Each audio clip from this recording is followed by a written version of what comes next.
जो स्वास्थ्य मंत्री है उनके समर्थकों या समर्थक हम उनको क्यों कहें, जब मारपीट करते हैं तो उन्हें हम गुंडा ही कहेंगे। मुखिया से लेकर मंत्री तक सभी को समय समय पर पत्रकारों की जरूरत होती है। इरफान अंसारी इतना फानते कहे हैं।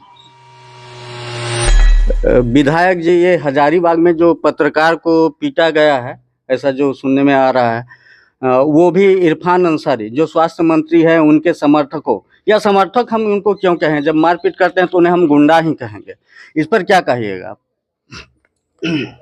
ये पत्रकार चौथे स्तंभ के साथी हैं, उनके साथ इस तरह की घटना निश्चित रूप से निंदनीय है। ऐसा नहीं होना चाहिए।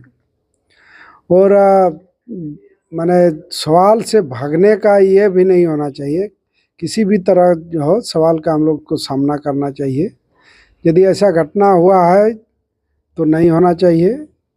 और जो लोग किए हैं निश्चित रूप से वो मंत्री जी के कितना करीब हैं हम नहीं जानते हैं, लेकिन उनका मंत्री जी का भी इससे नहीं लेना देना होगा। हो सकता है कि कोई कर दिया उनके कार्यक्रम स्थल पर या उनके में संज्ञान में, ऐसा नहीं होगा।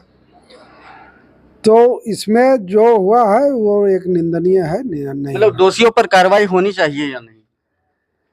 यदि जिनके साथ घटना घटित हुआ है वो यदि आवेदन किए हैं तो निश्चित रूप से कार्रवाई होना चाहिए।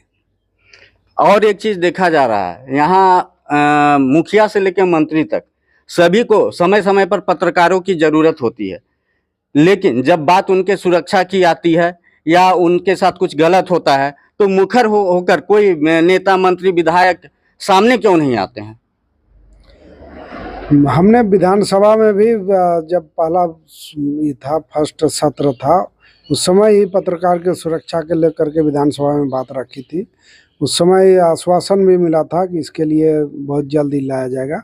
उसके बाद और कई माननीय विधायकों ने भी इस मुद्दे को रखा है। इस पर एक पत्रकारों की सुरक्षा के लिए एक नियम आना चाहिए, होना चाहिए। आने वाला समय इसको और हम लोग अच्छा ढंग से रखने का काम करेंगे। मतलब अभी जो घटना हुआ है इसको ध्यान में रखते हुए क्या कुछ अभी आप मतलब आगे कदम उठाएंगे या कुछ पत्रकार हित में करेंगे? ऐसे घटना तो नहीं होना चाहिए। ये मैंने पहले ही कहा, निंदनीय है। इस पर रोक लगना चाहिए इस तरह की घटना पर।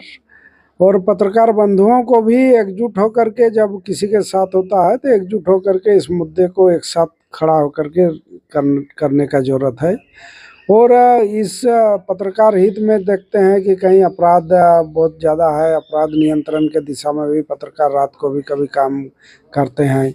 वैसे असामाजिक तत्वों का न्यूज़ बनाने में भी एक कहीं पीछे नहीं रहते हैं। तो ये सारा चीज़ को देखते हुए एक तो इनकी सुरक्षा का ध्यान रखना ही चाहिए। तो इस पर आने वाला सत्र में हम कोशिश करेंगे कि फिर से इस मुद्दे को अच्छा से रखें। और एक चीज़ पूछना चाहेंगे, इरफान अंसारी इतना फानते कहे हैं। कभी भी कुछ भी होता है तो उलूल जुलूल बयान देना, या अभी देख लीजिए हजारीबाग की घटना, उनके सामने पत्रकार को पीट दिया गया। आखिर इनको सह किसका मिल रहा है, किसके वजह से इतना उछल रहे हैं? उनका व्यक्तिगत जो ये है उस पर हम टीका टिप्पणी नहीं करना चाहेंगे। मंत्री हैं और उनके सामने हुआ नहीं हुआ, उनका जानकारी में हुआ घटना, ये हम भी नहीं जानते हैं। इसलिए इस पर विशेष कुछ हम नहीं कहना चाहेंगे। चलिए, बहुत बहुत धन्यवाद। तो अभी हमारे साथ हैं सिंदरी के विधायक चंद्रदेव महतो जी, और इन्होंने पत्रकार पर जो हमला हुआ है या मारपीट किया गया है उस पर अपनी राय रखी।